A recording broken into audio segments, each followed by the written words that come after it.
বন্ধুরা ধোসার ব্যাটারটা কিন্তু বাটলাম। হ্যাঁ, এটা কাঁচা আলু আর সুজি, এর মধ্যে আর কিছু দেয় না, শুধু কাঁচা আলু সুজি। এই দিলাম নুন,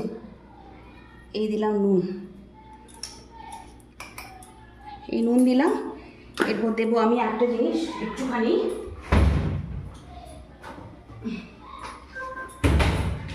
এবার দিচ্ছি এর মধ্যে একটুখানি বেসন।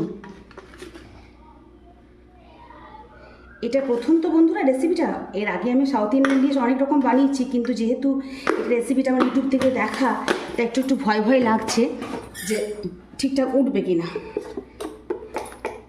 আচ্ছা, তার মধ্যে এরপর দেবো, এটা ফাটানো হয়ে গেলে দেবো দই, এটা মিনিট 10-15 রেস্টে রাখতে হবে।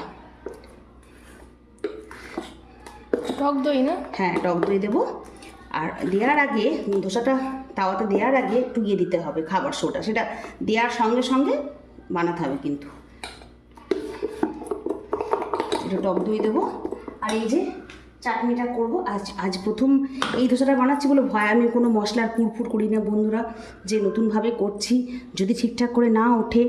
আচ্ছা, যেমন এর মধ্যে দিয়েছি আমি ওই কাঠখোলায় বাদাম ভেজে রেখেছিলাম, সেই বাদাম আর নারকেল, আর তার সাথে দিচ্ছি ধনে পাতা আর একটু আদা, সামান্য একটুখানি আদা ভেতরে দেওয়া আছে, আর জিরে আর কাঁচা লঙ্কা। এটা মশলাটা পেস্ট করা হয়ে গেলে এটা ফোড়ন দেবো। আপাতত এই একটু টক দই দিয়ে দিই এর মধ্যে।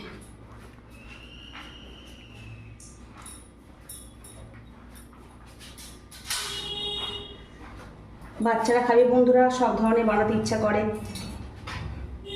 এই যে আমি দিচ্ছি আশীর্বাদের স্বাদিষ্ট হলদি,